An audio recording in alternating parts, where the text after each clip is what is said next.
Welcome, everyone. Thank you for joining us tonight. This is election day, so if you haven't already, hang up right now and please go out and vote if you are in the States.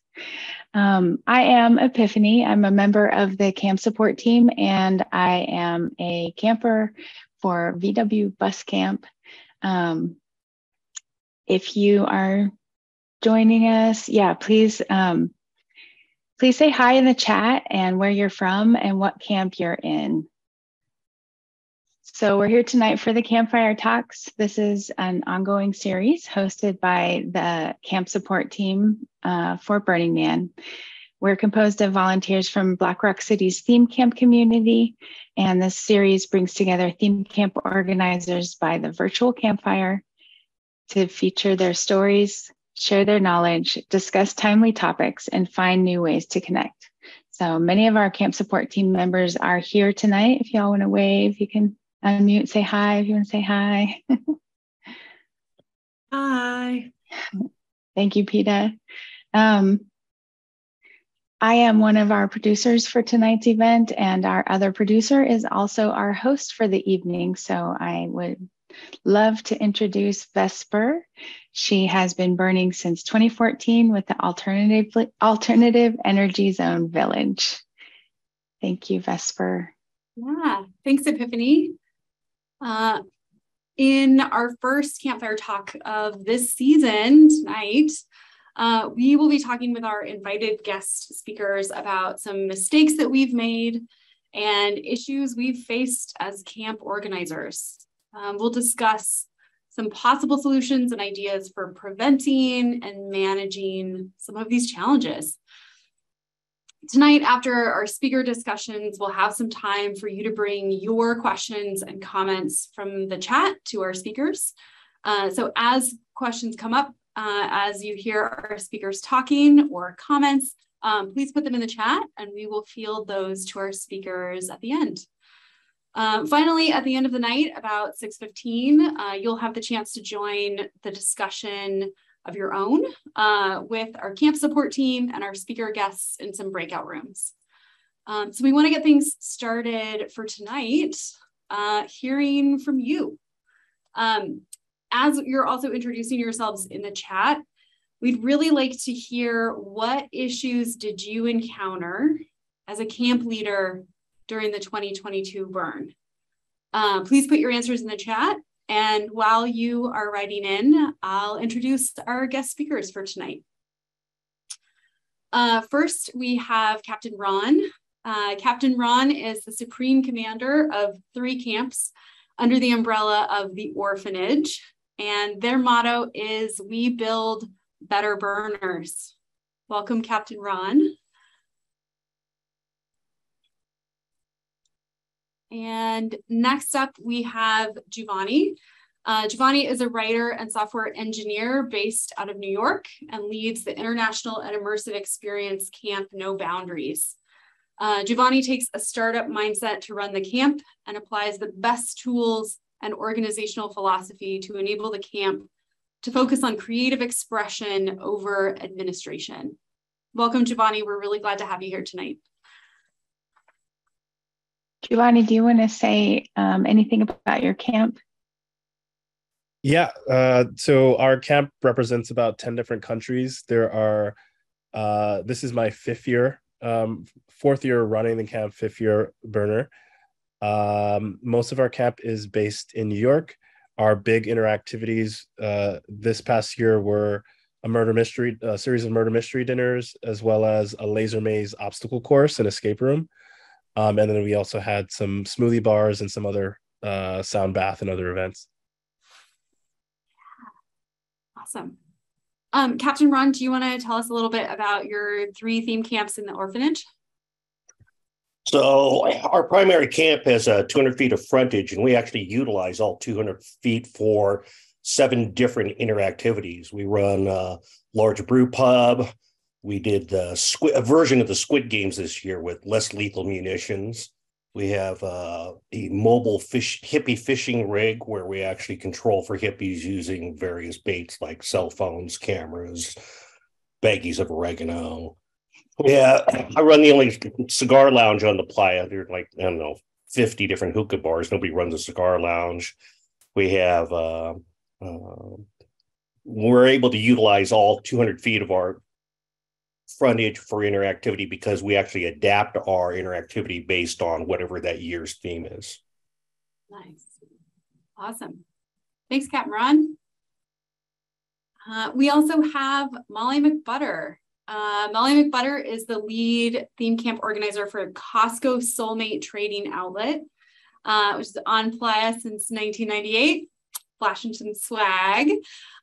This year, their camp's art was also the Black Rock train station. Molly, do you want to tell us a little bit about Costco?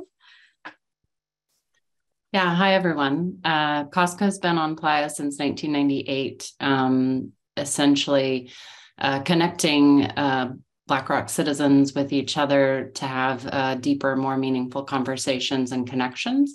Not a hookup camp, right? All about finding a soulmate who could be anyone who can teach you something. We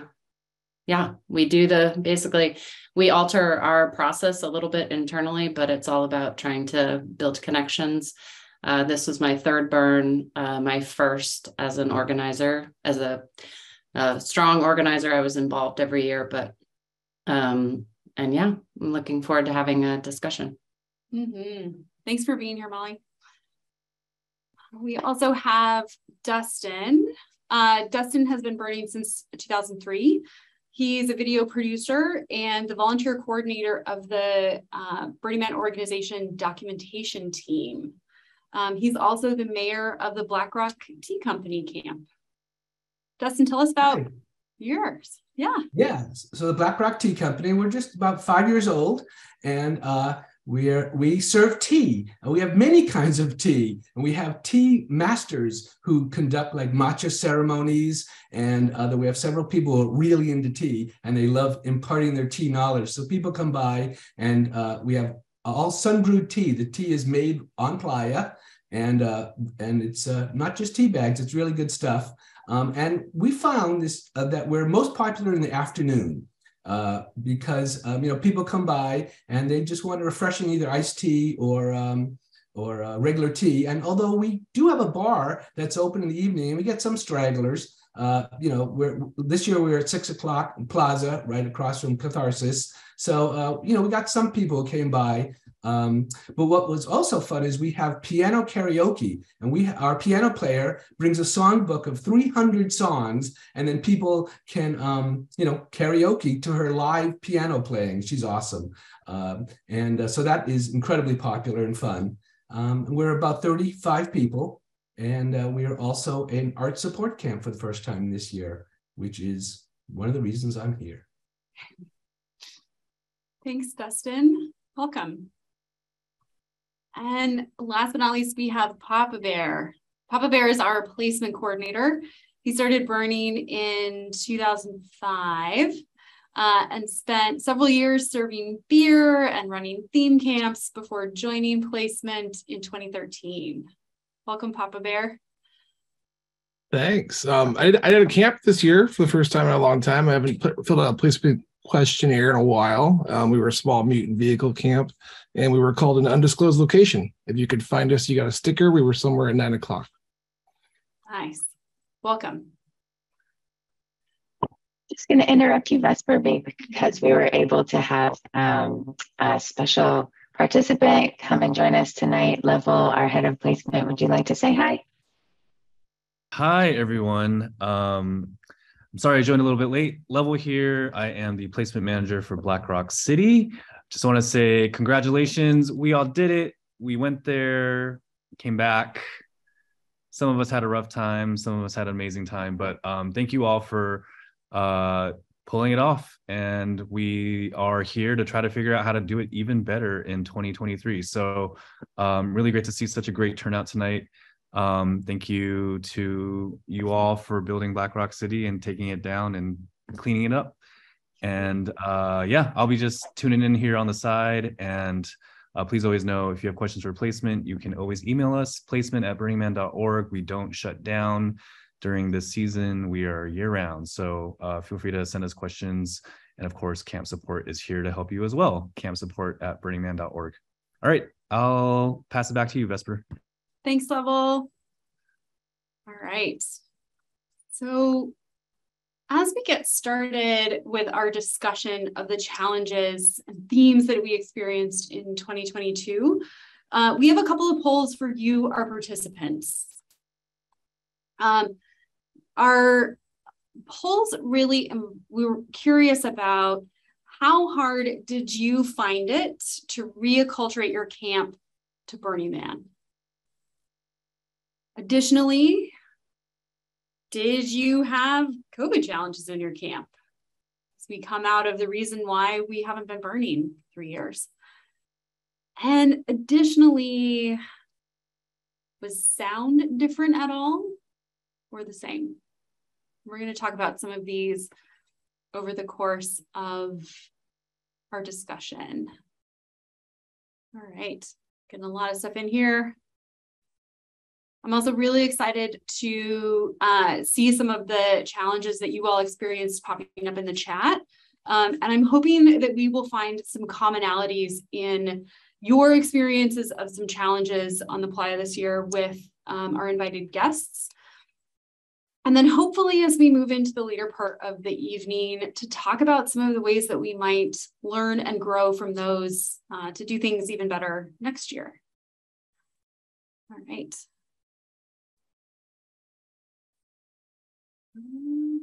Cool.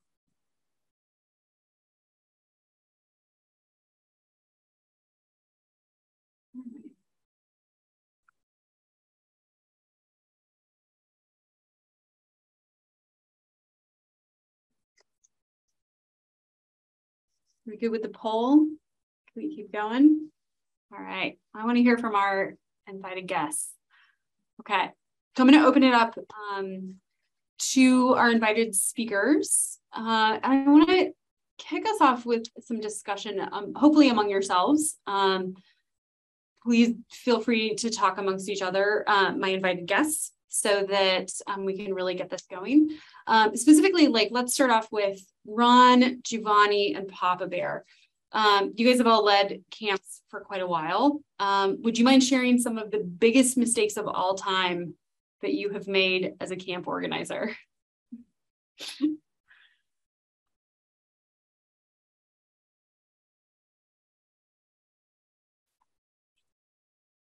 Giovanni, what? The cat's got your tongue? No, it's funny. I would actually point to Ron as like a good mentor of mine. So it's kind of come full circle. I reached out to Ron a number of years ago about I'm just thinking about joining camp or thinking of starting a camp, need some advice and feedback, and now I'm here on this panel with you now. So it's kind of come full circle. So I was just kind of reflecting on thinking of that growth and your mentorship. So definitely thank you, Ron. Everything you've done, it helps a lot of people. So overall, glad to be here. In terms of big mistakes, it's hard to pinpoint one big mistake, but I think what I've seen over the years is that small things compound and you just don't know how quickly these mistakes will spiral out or compound. And for example, one year, I sent a group of people to go Costco shopping, and for our camp, we bulk buy some of the food because we have fridges and we bring them into playa. So one year I sent out a team, but the person that was responsible for buying all the camp's meat was a vegetarian, and she absolutely refused to touch any meat and delayed the whole shopping by 2 hours until Costco closed. And we had to find a random butcher to get our meat. By that time, there was a dust storm on playa, so the gates were closed. The only truck that got in was the truck that had all the vegetarian food. So everybody's hungry. We see the only truck that got in was the truck that had all the vegetarians food. We burned through 50% of our vegan food on day one because the truck that had the meat on was delayed because the vegetarian didn't want to handle any of the meat. And so that ended up causing a lot of tension in the camp, to say the least. And I had to phone in a friend to rush in extra food for us on our behalf to bring about peace. So that's one freak example, but I would say the overall thing is when you're putting together a crew team, make sure that the right people are for the right job. double check to make sure that they are doing what they actually want to do.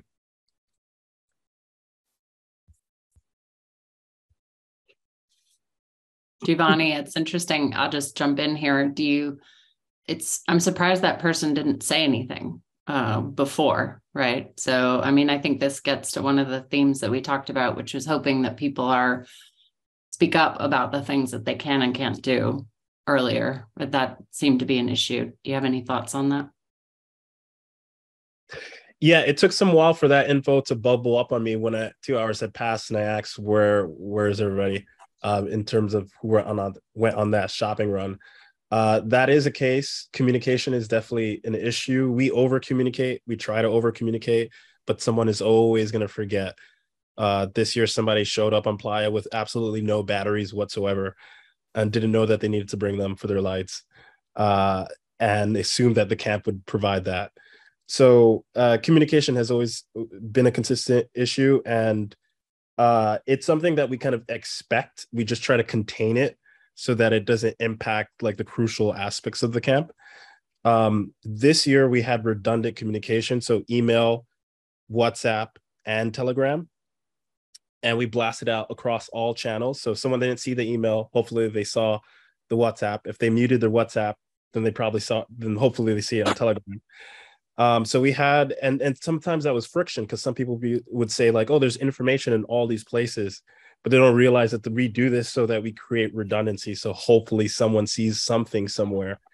But for us, it also is just being proactive to confirm that the information was received. It was like a learning for us.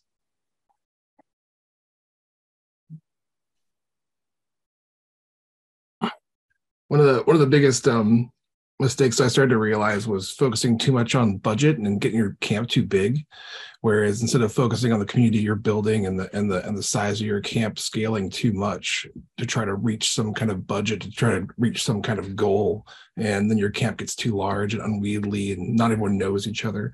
And so one of the things that I definitely learned that caused some issues and friction in my old camp was just getting too big, people not knowing who they were. You know, you only know so many people, and try to keep your camp scaled and focus on the community, not so much on the money you're going to spend on the thing that you're doing in the desert for a week. Can comment one mistake.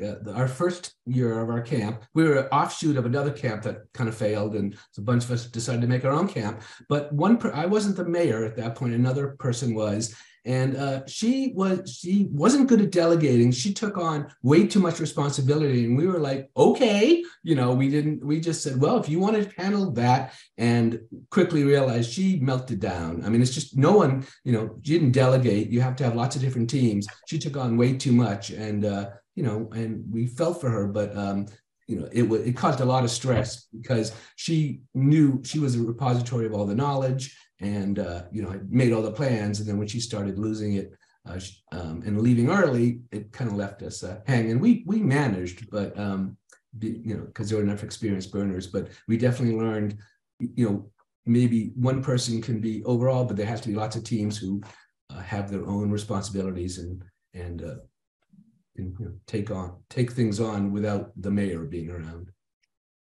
This is actually a really nice segue into another question that I really wanted to highlight with all of you tonight, which is that particularly in watching the discussion post-Playa in Burning Man communities, and particularly the theme camp community, we heard a lot of many camp organizers felt like they were spread too thin this year.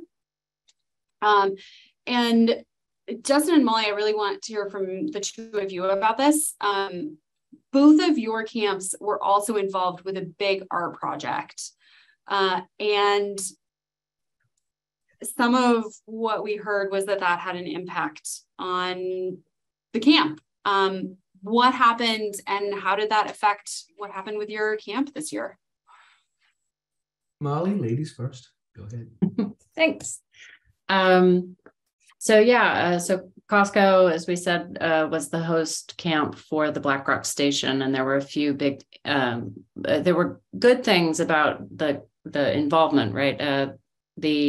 Basically the founder of our camp was one of the two lead artists for the Black Rock Station. So it wasn't that we were totally separate things. Actually, everyone who did the Black Rock Station then participated as a Costco employee during the theme camp week.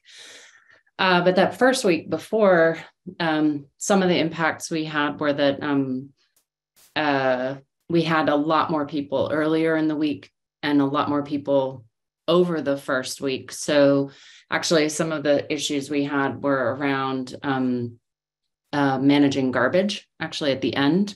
There are a couple of impacts, but there were other impacts in that almost our entire management staff turned over from between 2019 and 2022.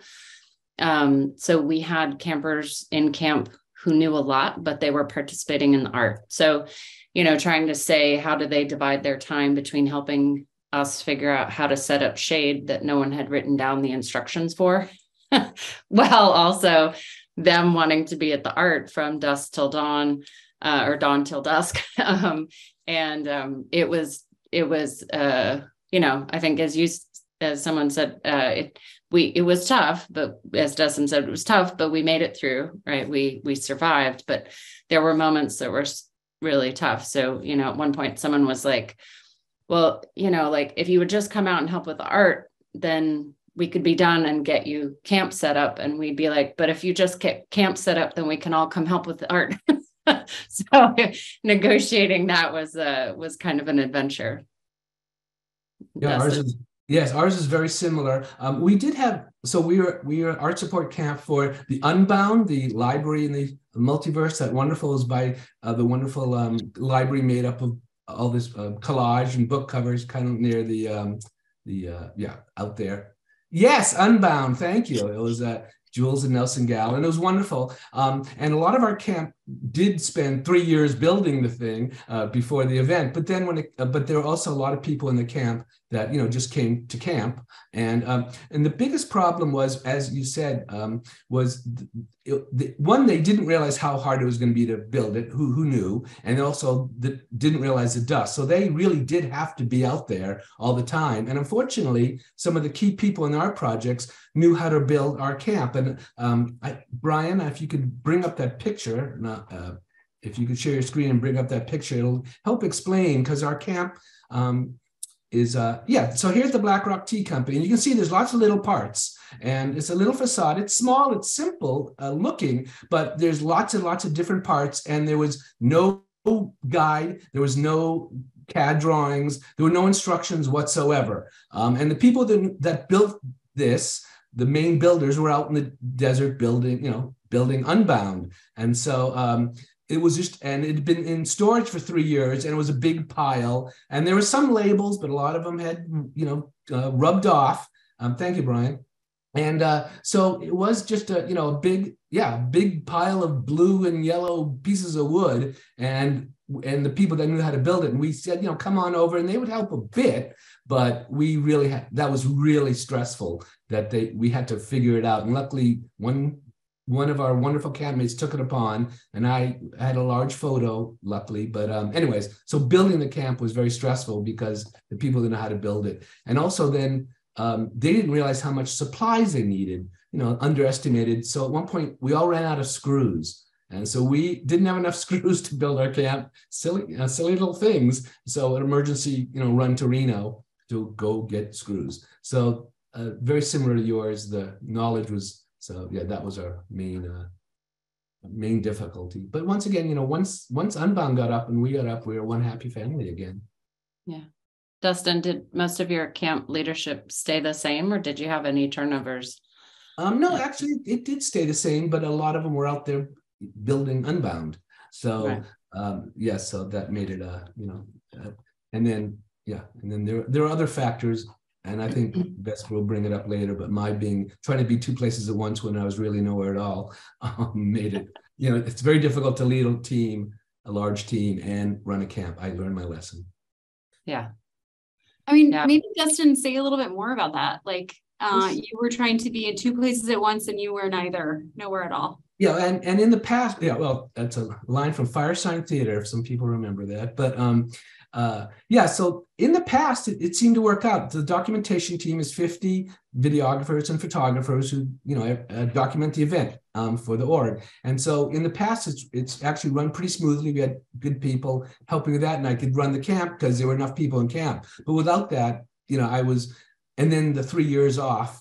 And so it was very difficult running the camp, and especially during build week, running the camp, trying to run the camp. And so, the doc team say, "Where were you? We were trying to do X, Y, Z." And I rush back to camp and they say, "Where were you? You're the only one that knows where the water vouchers are," that kind of thing. And so it would, in the past it seemed to work. This year it really didn't. And I was stressed at some points, which is, not fun. And so the takeaway was co-mayor next year. I can do all the upfront stuff, because I have a lot of org knowledge, and I can get the WAPs and I can get the, all that good stuff before, but then there'll be someone with the knowledge. So when we get there, a co-mayor to help handle the camp as well.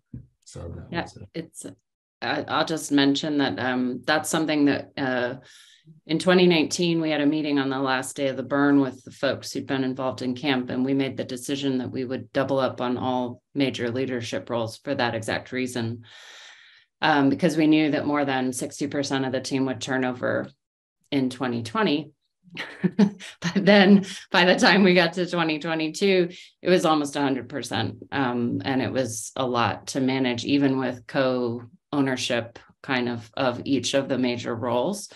So we're definitely looking at some other options this year, like squads, even more distributed kind of leadership of different areas, because with kind of the gaps in acculturation and some of the issues, it seems like squads might help with that, right? Particularly, we had a lot of new campers and people new to Burning Man. So did we, which is a lot of fun. I really recommend bringing in newbies because they, I'm an old grizzled veteran, and to see to go out and apply for the first time, go out in the Esplanade with someone who's never seen it before at night is is wonderful. So they bring I really recommend. People are afraid of newbies, but I think they're great. They bring a spirit of an excitement, a fresh view on it. And you kind of, I think, and teaching them makes you appreciate the whole nonsense even more. Yeah. Giovanni, what about you? Yeah, I was going to comment on the team structure because we've made some good progress this year. So our total camp size is 77 people. I was going to comment on the newbies. I'll comment on that afterwards because that was a big tension for us this year. We went a bit overboard. 60% of our camp was first timers. So that turned up the difficulty level a lot. But overall team structure, we have camp lead, and then we have 2 to 3 co-organizers. And then we have squad, like a concept of squads. We use the term teams, and we have about 10 teams. Each team has a lead and a co-lead, as well as a project manager. So we have like 5 project managers split between 10 teams. What we saw by that is because we may have like a frontage lead and interior design lead. They may be awesome at their craft, but the administrative background stuff using certain technology is just like they're not as comfortable with. So we had project managers assisting them, keeping tasks updated, communicating across other teams, and that helped things tremendously. And then on Playa, we added in a new concept called Mayor of the Day, where we had there's so much planning that happens before the event in Reno, etc. It's like half the leadership team is on like the edge of burnout. So we basically have like a second wave team that then becomes the new like on Playa managers, so to speak. Things still bubble up to me as the camp lead, but we have like a mayor of the day. So we have their photo. It's like, if there are problems, don't come to me directly, like speak to the mayor. And then we have like a governor who's like one of the other co-organizers that manages like each mayor for the day. And that really helped to like de-stress us and allow things to like ease out a little bit. There are still issues because people were still coming to me asking me, "Hey, Giovanni, do you know who the mayor of the day is today?" Even though there's obviously a photo with that person's name, and like, go speak to them. But like, oh, I don't see that person around. Can you help with such and such? So there were times I had to escape from camp to actually get a break. But we found that having that redundancy, having people that you could pass the baton to, really helped to get some rest. I have a question, Giovanni, Yeah. maybe Molly. So we had considered, we didn't do it, but we were considered walkie-talkies, for someone in camp, especially when I'm out, out leading a team. Now, I don't really want to carry two radios out there, but it does seem like that might help, so in other words, so the camp lead can go enjoy Burning Man a little bit more, not worry that things are, and an emergency or whatever comes around, they radio. Has anyone thought of that or done it in their camps? We did use walkie-talkies this year. Oh, you did? How'd it work? It worked, but if you're in the middle of the cuddle puddle, like 20 minutes, 30 minutes away, and your walkie-talkie starts getting off, mayday, mayday. I'm like, oh, sorry, ma'am, I have to head back to camp. It can get a little invasive. So but it does work. It does work for sure. Yeah, we only had a walkie-talkie with the art project this year. We haven't been doing that in the past because people have been pretty in camp or self-sufficient, or we've had, things available. But it's something I think worth considering whether or not we would do that. On the other hand, we're there to, enjoy, and I think camp leads deserve to be able to get away without being contactable. Like that's one of the things I like about going to the burn, is that I am not contactable in my normal life. So it be frustrating to be that way otherwise for me. But I think you have to figure out what works for your camp and the urgency of the needs of the people too. Giovanni, I want to hear about your newbies. Yes. So our camp primarily recruits out of network, and we have a very thorough process to get into our camp. So we do 2 phone interviews and then a video call for every potential camp. If they kind of are like, okay, good enough application, let's speak to them.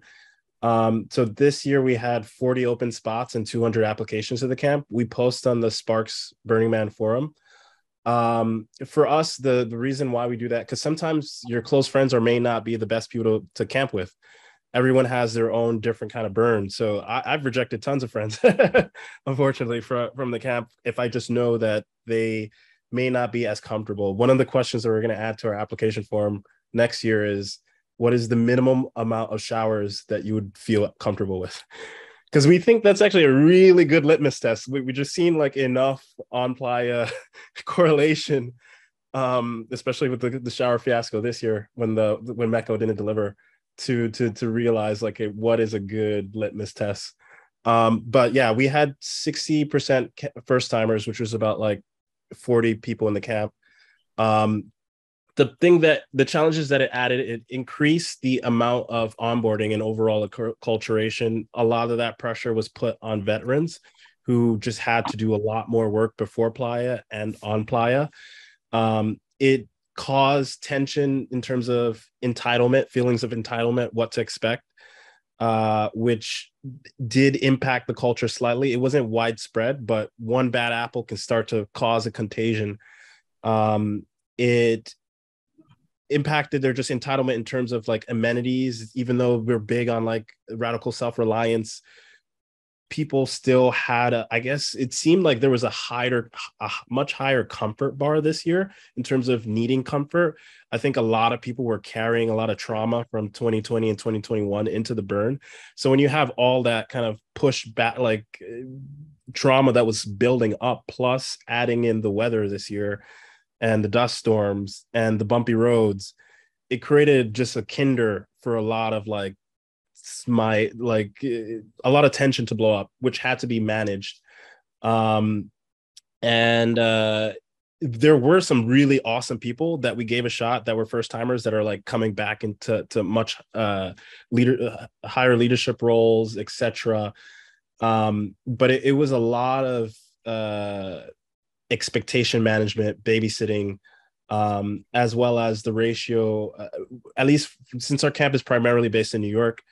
If you bring too much city kids and not enough builders, then you end up creating a dynamic where a very small minority people are doing most of the work.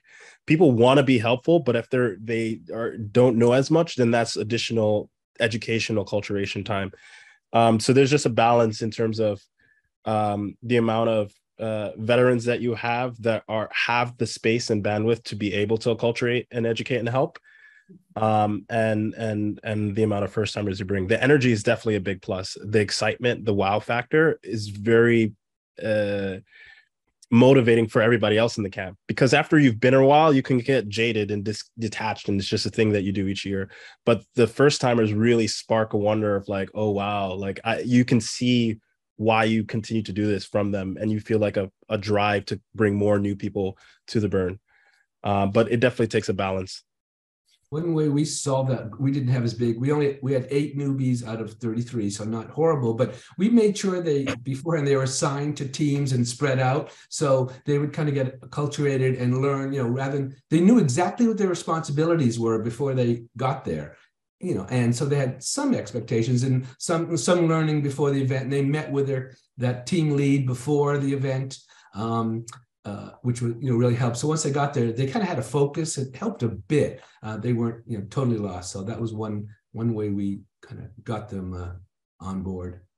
I want to pull out some of this, like acculturation. I feel like is something that theme camp organizers and veteran burners talk about a lot, particularly like acculturation of newbies.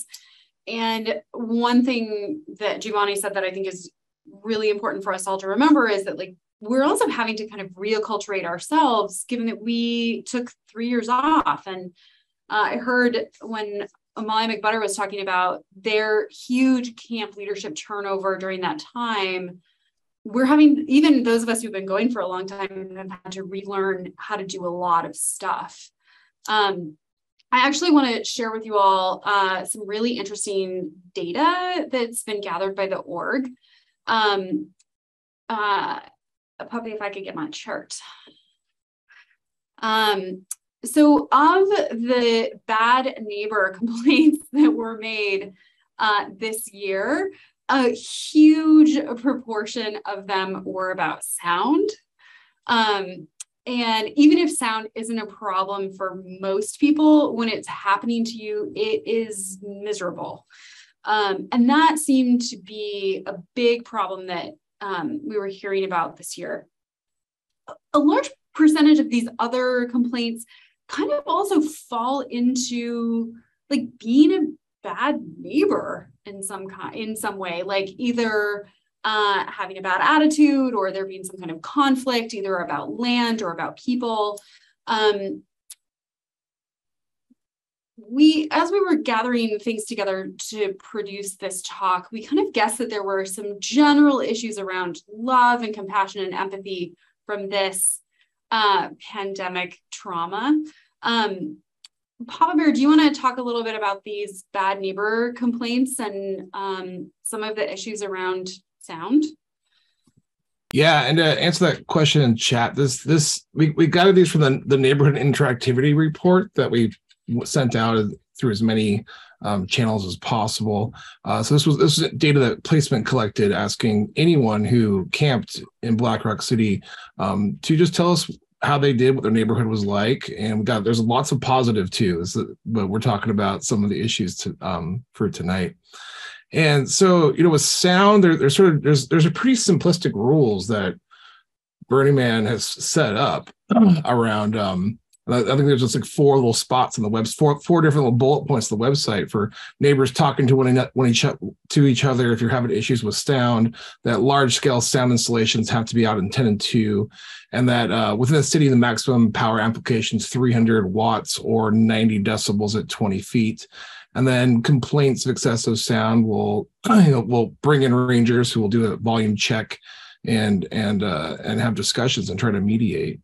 But that's just a very simple thing, and people can still breach that. And so there is with the camp resource guide, someone from the Cult of Magic Lady, Noah, they wrote a really comprehensive document for what you can do to alleviate sound issues with your neighbors. And we can get that link. Perfect. Thank you. Some of the takeaways from that are elevating your speakers, not the subs. Obviously, those should go on the ground, but pointing them towards the dance floor and then into your own camp. So if you set them on the dance floor a little bit, it really helps with the sound not spreading out as fast from your tops and if you're pointing them into your own camp and your own sleeping areas as opposed to your neighbors, then you're taking the brunt of the sound and your neighbors aren't. Also, putting someone in charge of the sound levels who is not the DJ. DJs love to crank it. So really make sure you've got someone who's a sound tech who's checking those levels, going outside of the camp and sort of seeing how far your sound is reaching, walking to your neighbor's frontage and see if you're affecting whatever interactivity or experience they're trying to create too, and adjust the sound levels. And then on the other side, if you're the person having this issue, is to approach your neighbors with kindness. Don't go straight to threats. Kindness is hopefully going to get you a lot farther than coming at it angry because you haven't slept for 48 hours because they just keep having one DJ and no one dancing. Try to be nice about it first and see what happens, and then you can call the Rangers. And if it gets really, really bad and Rangers don't seem to mediate it, placement is on Playa, and you can reach us through our office. We have an office now that's was this year at Esplanade in 559, should hopefully be there again in that area. So you can bring us in. And then, on the placement side, be really clear about what equipment your camp is bringing. That is really important for us to know as we decide how to place camps in the city. Is we need to know what kind of sound system you're bringing and how loud you're going to be, so we can design those small micro neighborhoods throughout the event. And that's that stuff. On a personal level, I used to have a pretty large sound system too in my old theme camp, and really it's really about all of that. It's just making sure you talk to your neighbors. Looking at how district does it, they have lots of conversations with all their neighbors all around. They do a sound test and invite their neighbors to come check it out and have conversations. Just be really great with your neighbors, have those conversations, and hopefully things will be less bad.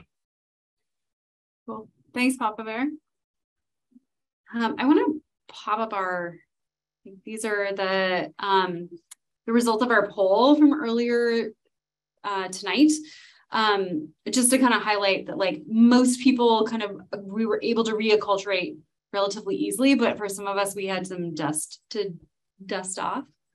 And even though many of us who are here didn't experience sound problems, sound is one of the things that I think we hear most vocally complained about, but also maybe to come back a little bit to the interactions that people were having with each other. Papa Bear, you just talked about district being really intentional about having conversations with their neighbors and being proactive about that. I know among our invited guests, some of you had some really interesting interactions with other burners. Molly, do you want to share some of what happened in your camp? Yeah. So, I think that one of the really challenging things for us this year was, we were placed further out. So I think being on the edges, we are also, frankly, near a lot of some of the RVs that had been displaced because of camps being closed or other things. So we had a lot of folks, I think, who were new to Burning Man or who were expecting something different. And being Costco, this year we got a lot of people coming to camp and asking to buy generators, steaks, cigarettes, all kinds of weird shit. And that really hasn't happened in previous years. Maybe one or two times someone who's not totally with it would ask. But these are people who are genuinely looking for things to buy. And we're like, this says Soulmate Trading Outlet.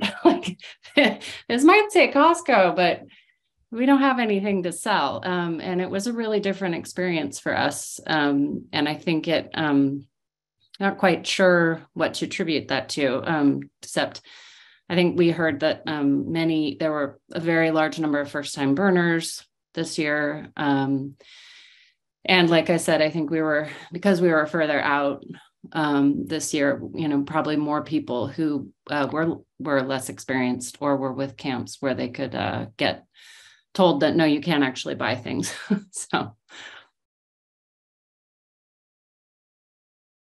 I think that was a very interesting policy or whatever, placement to putting Catharsis at 6, giant piece of artwork, first time ever in the city, was very interesting. And I think placing big camps, very established camps like Costco, out further on. In other words, to diversify the city, I think was very interesting choice. What didn't work all the time, but I give them kudos for giving it a try to mix it up. I wonder about Giovanni, did you want to look like you were about to say something? You're good? Yeah, you're good. Okay. I wanted to shift us a little bit into talking about how we're going to make next year even better. Particularly bringing, I'd love to hear, Giovanni, you and Captain Ron, talk about some of the ways that you very planfully prepare not just your camp and the logistics of your camp, but also your participants. Well, I think key to any successful camp operation is the proper vetting of your campers. You have to make sure that they're properly acculturated. I think that's key.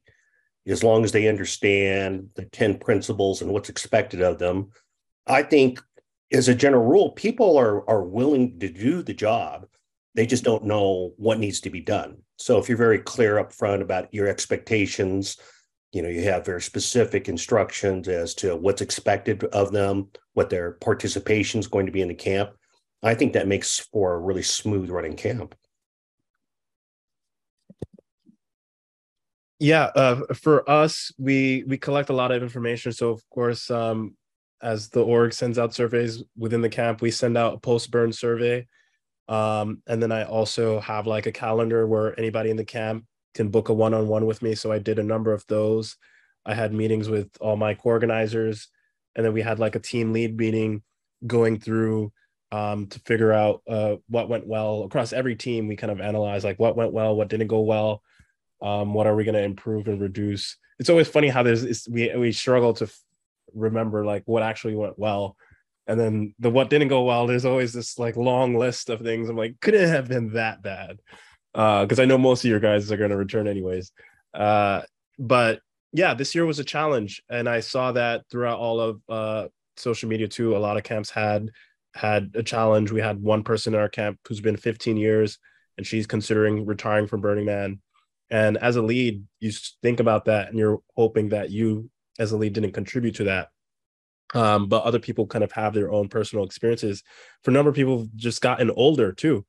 And sometimes you feel that heat and you're do I really need to continue to expose myself to this? So everyone has their own struggles and personal challenges and just life phases that they go through. For us to make sure that the year goes better, we just need to learn from the mishaps and what we're going to do better.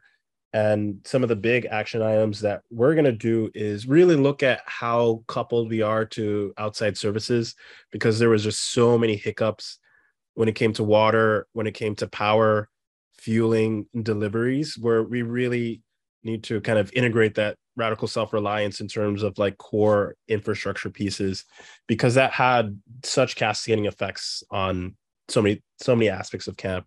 If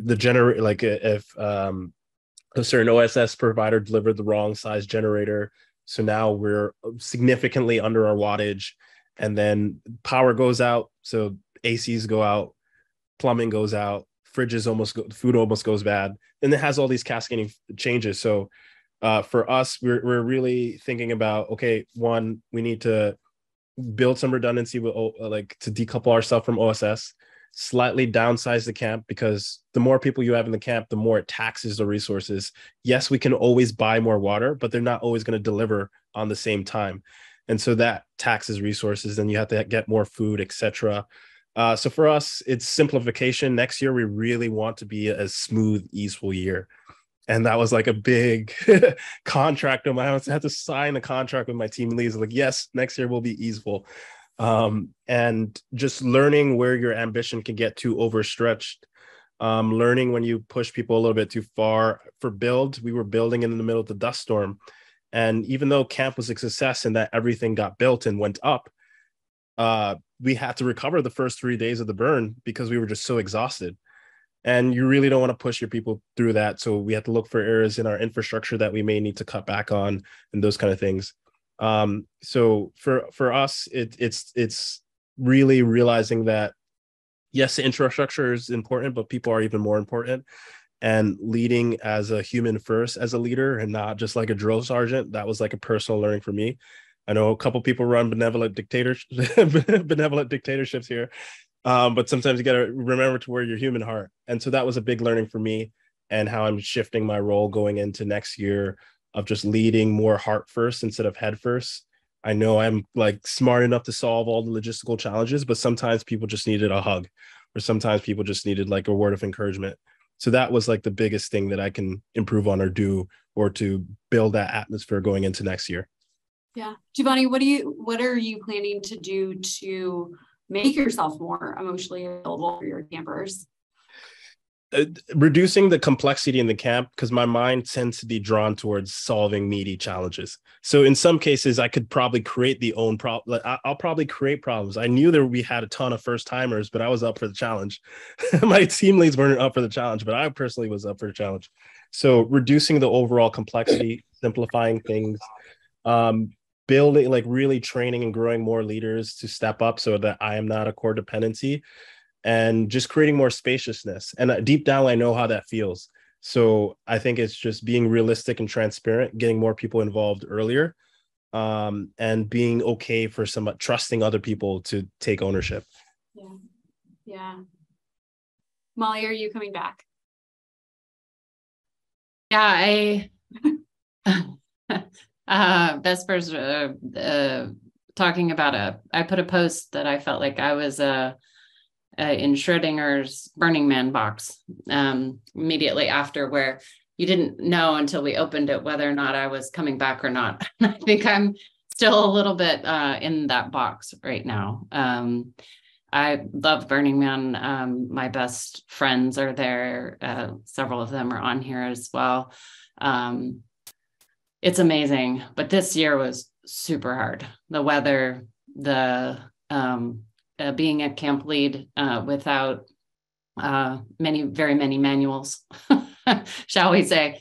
And I live in Europe, so I'm in the Netherlands right now, and coming from Europe is really hard. So yeah, I mean, I think I'll be back. May not be next year, but I'm giving myself time to decide. I'm still going to be heavily involved in planning and organizing, making sure we're documenting what we learned this year and doing a better job. But yeah, I'm still a little torn. And you provide your campers with a lot of different resources as you're getting ready to go to Burning Man. And from what I understand, some of those resources actually come from Capt Ron. Yeah. So we, as the camp lead this year, because we had 40% new to Burning Man, 60% new to Costco. We also have a Costco interview process. Our HR team helps select Costco employees to work in the store. And as new people join and they have questions, I'll always send out Capt Ron's log. I'm like, read everything, but especially this one. Read this one. Read this one. It's definitely part of our standard send out. So thank you. I was super excited to see that you were on here. It's amazing and helpful. And yet, I think to Giovanni's point, like, you can send a lot of stuff. It does not mean they read it. I think I got a button from another theme camp organizer that said, read the damn email. And that's now one of my favorites. But yeah, it's hard. I mean, it's a lot going on, and I understand people are challenged, but it's definitely one of those ongoing issues. Yeah. So, yeah, definitely. Thank you, Capt Ron.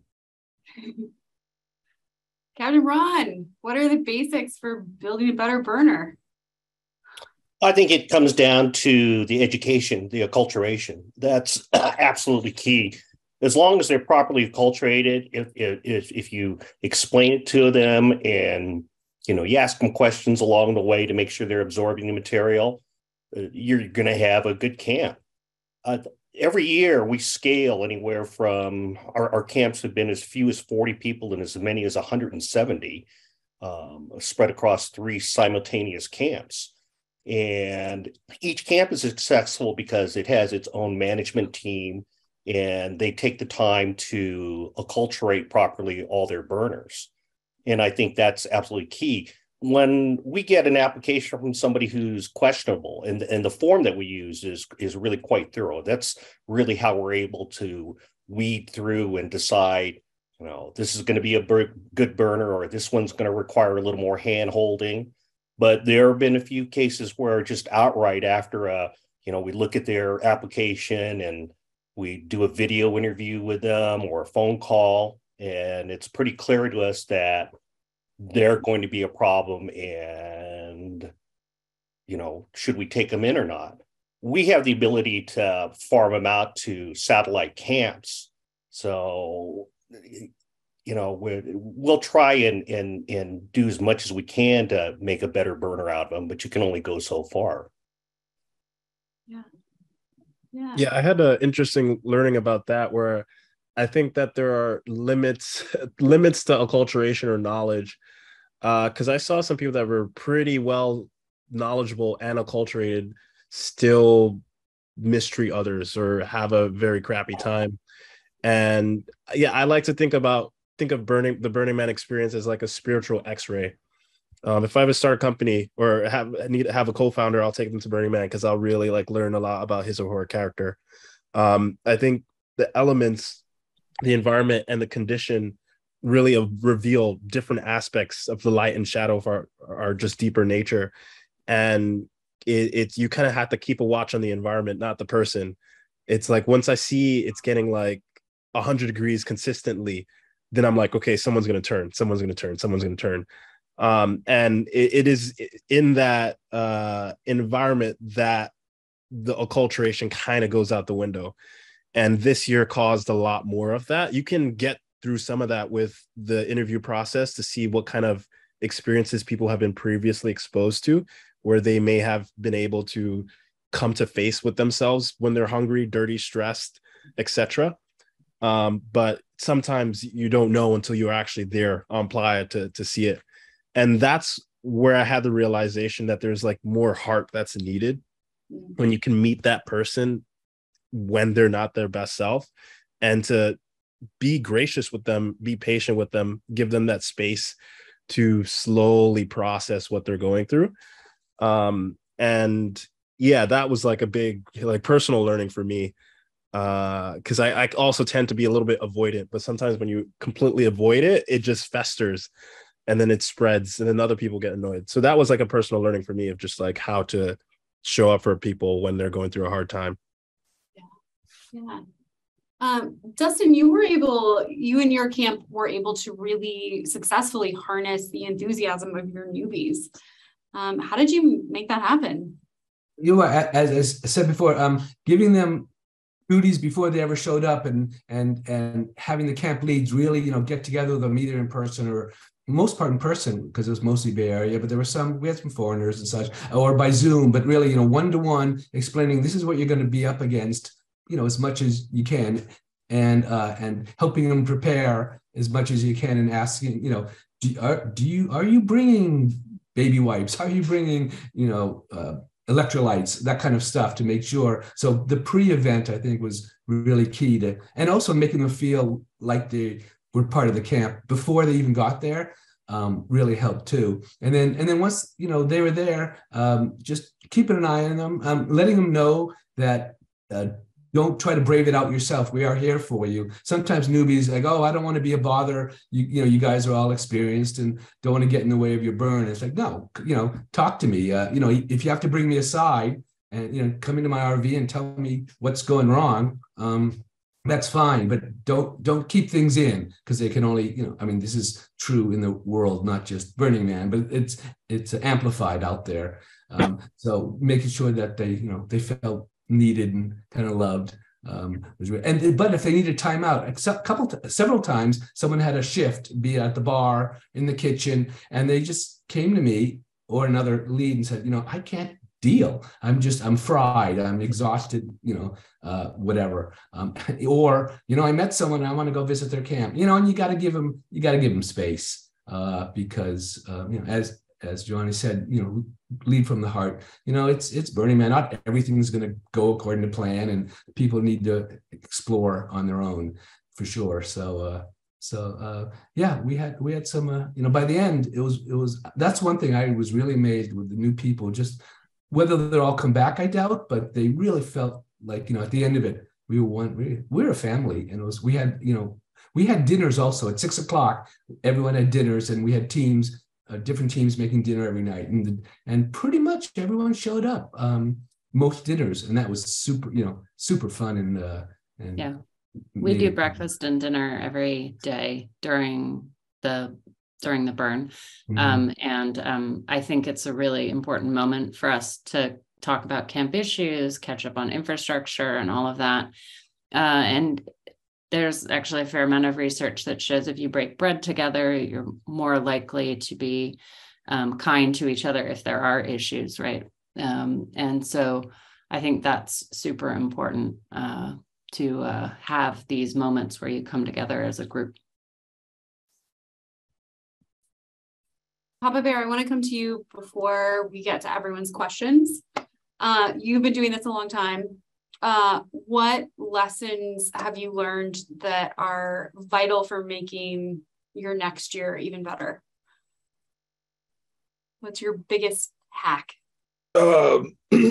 Take notes and review them before you start planning your next move.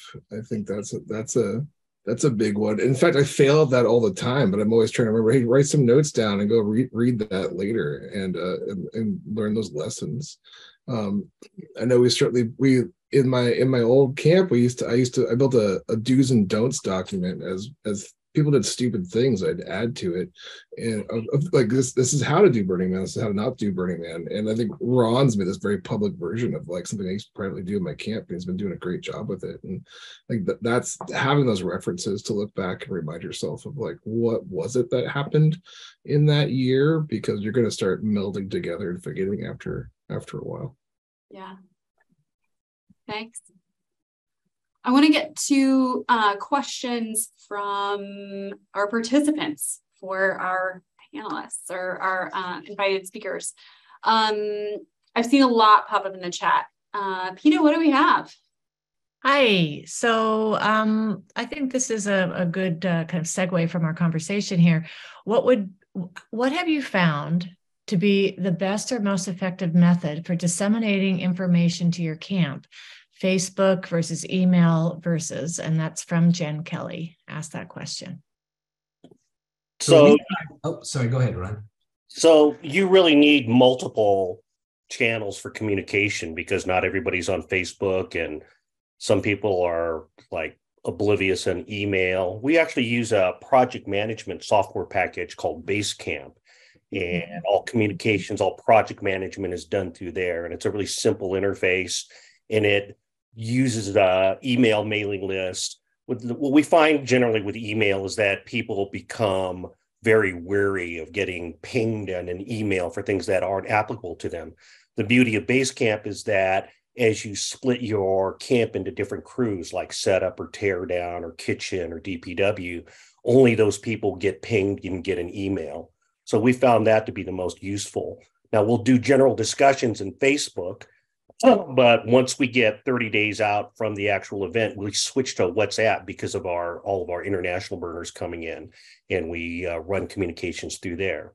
This is also the first year that we've run a Starlink out on the playa, and it was absolutely crucial in order to order supplies with campers coming in and later in the week.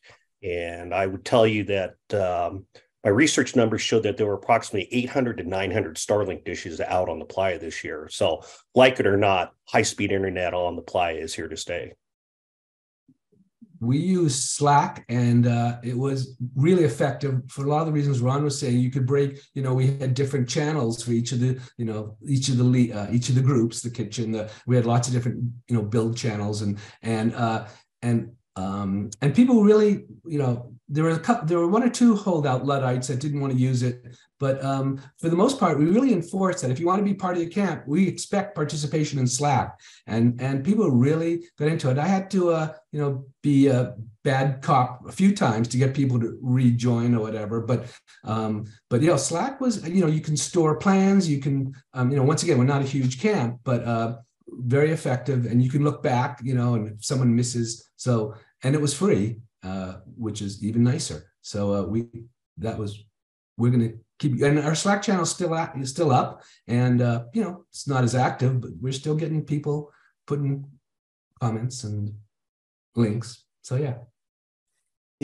our camp utilized WhatsApp, Telegram, email, and Trello for project management. The difference between them, it's all like time sensitivity and like certain focus. So WhatsApp, we realized if you join WhatsApp late, then you can't see the prior messages. So that was like an issue. So that meant it couldn't be crucial for planning. So we made WhatsApp our water cooler, like our camp water cooler chat, where people can just post memes, do fun stuff. So that really helped the culture a lot to have that just going all the time. And then Telegram we used for anything camp planning related. And then we were able to break out into similar to Slack, but just have like different threads for different teams. So most of the main teams had their own Telegram channel, and that worked out really, really well. And then email, we basically use as like a summarizer. So whoever was in charge of our communication team at the end of the week or the month, they would kind of go through the main chats and summarize the data to blast out to the rest of the camp. And that seemed to work really, really well for us. Cool. Oh, Molly, go ahead.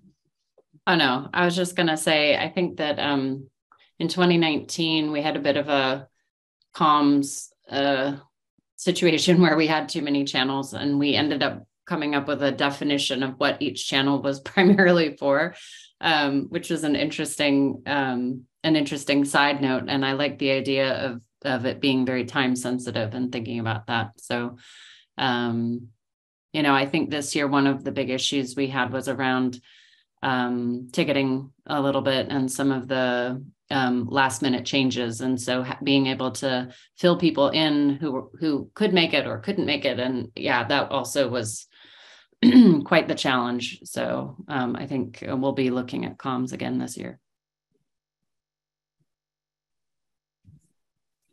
What are some of our other questions? Another question, I believe it was the assless chaplain who asked this one, and there was some conversation about it in the chat. Does anyone require that campers sign or acknowledge a set of agreements? Absolutely. Part of our application form process has links to a policies, basically a code of conduct, and everybody who joins our camp basically agrees to that code of conduct. We also have another document that pertains to leave no trace, general housekeeping, and just expectations. So even before you can fill out the application form, you have to read those documents, because part of the form actually has questions inside it that pertain to those documents. So if you didn't read them, then you won't be able to answer all the questions.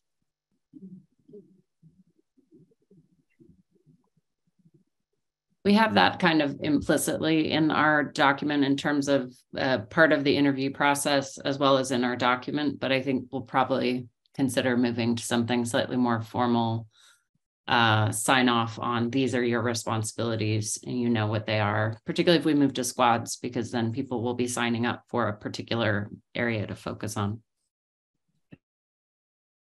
Yeah, we didn't have an explicit one, but it was kind of implicit, like you can assume the assumptions are always dangerous too. But during our interview process, it was always talked about the responsibilities that were required of people. And we do have like this monster spreadsheet within our camp. It was almost too good, that listed out all the specific tasks that were required to run the camp. The area where it became an issue was where if someone else needed an extra help, there were not a lot of people, but a handful of people was like, I didn't sign up for that, so I don't have to help with that. And so that can be a problem if you get very too fine-grailed into the roles of responsibility. if people aren't conscientious enough, then you have people just that need an extra hand may not get that if that's out of someone's role.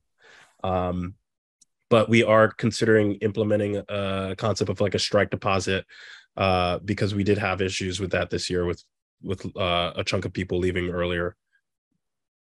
I'd like to chime in for the 10 principles too. We don't have a code of conduct, so to speak, that anyone has to sign. We're not big enough, and everyone who joins our camp comes through or is referenced from a previous member or someone, so they're kind of vetted just by personal reference. But yeah, we do, especially for the newbies, but everyone, we talk about the 10 principles a lot, and especially the newbies, we ask them to read it and discuss it, and it's that's a lot of good stuff in there. So I think if they understand or even at least read or look over the 10 principles before they get there, it's very applicable to many situations.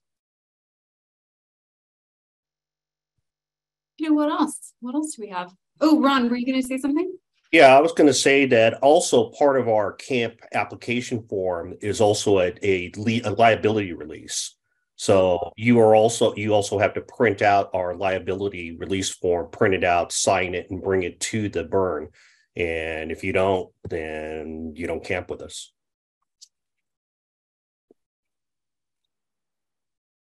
And I just posted that application form in the chat.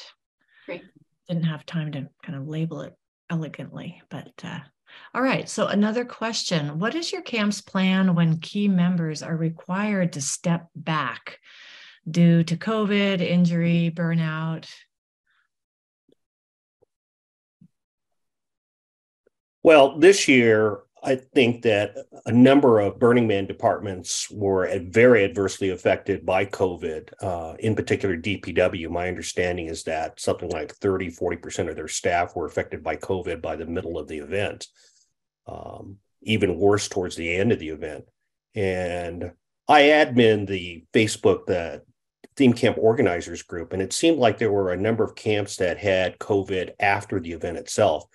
And I have to say that I think that a lot of the issues there were because they weren't implementing any kind of COVID control procedures within their camp.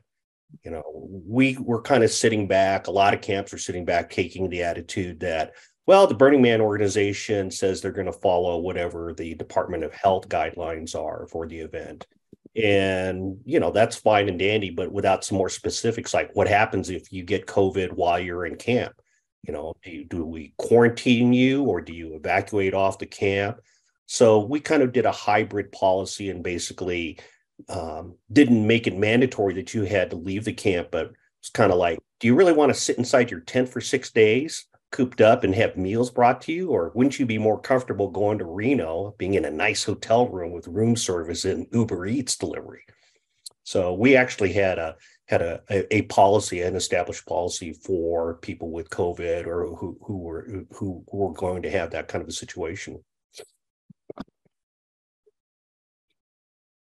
Let's maybe do like one more question, and then we'll break into our breakout rooms. And if you would like to go into a breakout room with some of our participants, let us know, and we'll sort you on. You can get some more questions and more intimate discussion.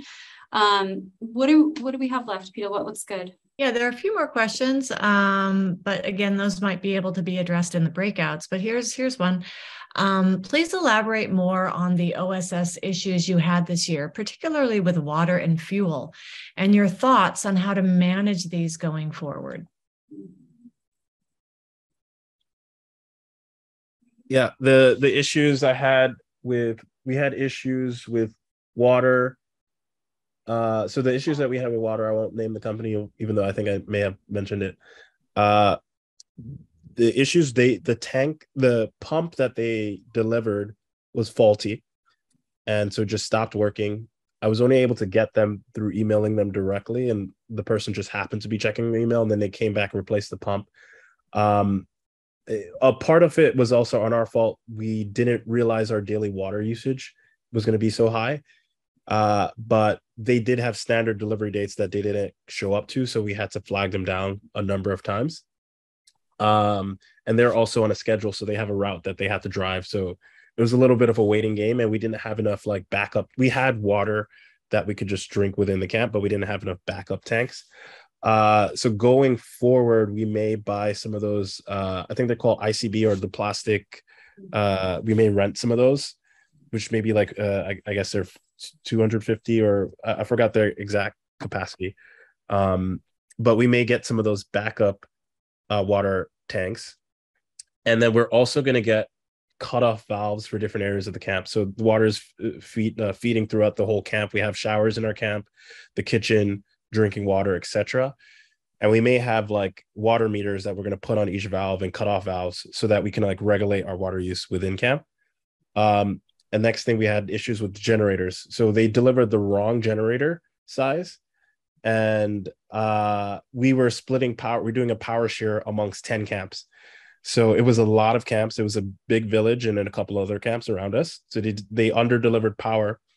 And the original estimate was like we were thinking we're going to get like a 500-gallon tank. It happened to be a 125-gallon tank, plus it was 60% less voltage, like overall wattage that we needed.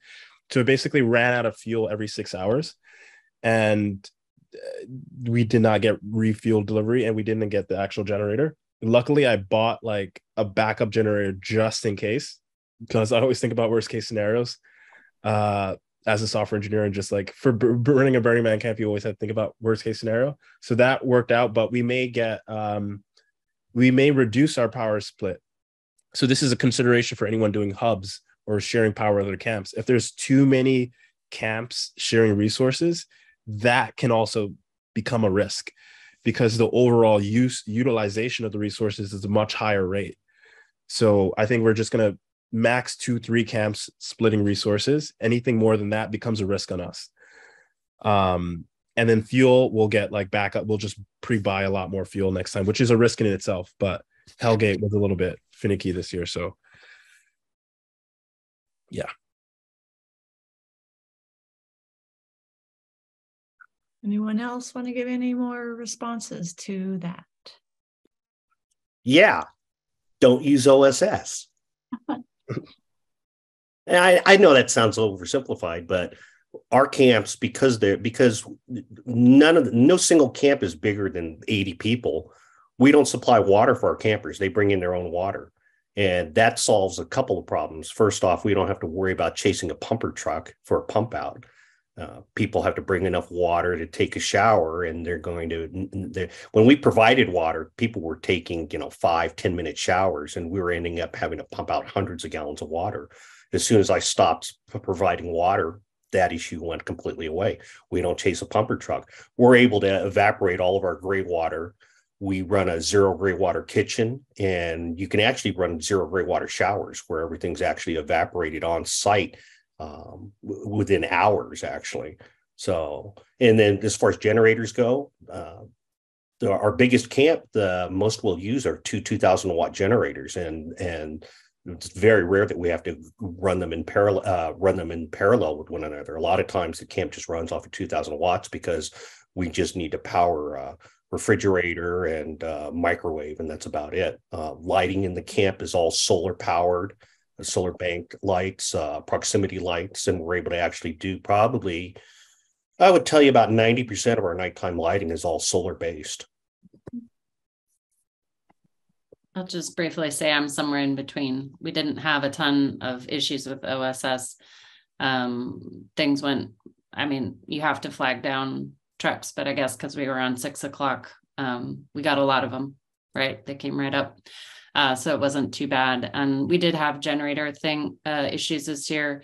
We were attempting to do more solar this year for our main camp operation with one of our campers who had a large installation on their RV.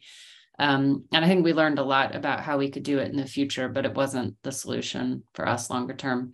But I think we'll always be somewhere in between. We have a lot of international campers, and it's hard to ask people to bring all their water and make it lower the stress levels. Let's just say we're happy to provide some kind of balance between what we can help campers have be a little simpler, and then maybe they can focus on the theme camp, which we require quite a bit of volunteering for. So.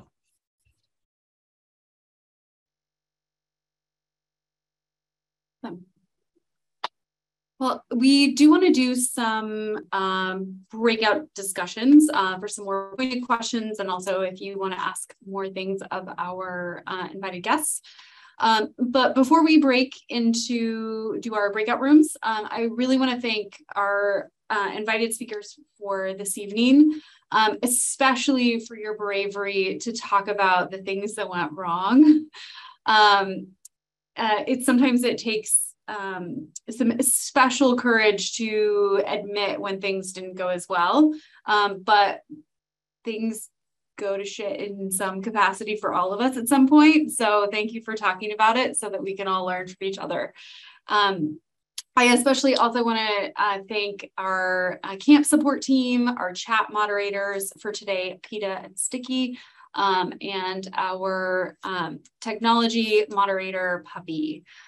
Many thanks to the camp support team. If you are interested in what we do, and particularly some of our other Campfire Talks, those are available on the Burning Man website. We have our episode 2 of this season coming up in December. We'll look at radical inclusion by focusing our efforts to include more people of color and people with disabilities. We are looking at what worked for radical inclusion in 2022 and how camps can support these efforts going forward. We have many more topics coming up in our Campfire Talks season 3, including more information on camp structures. We have our theme camp symposium coming up this spring, and an exciting season to look forward to going forward. So we really hope that you will join us for one of our future episodes. We're going to break into some breakout rooms to continue our discussion. But thank you all for being here tonight. Thank you to our speakers. Thank you to all of our participants for being here. And I will see you all in a breakout room.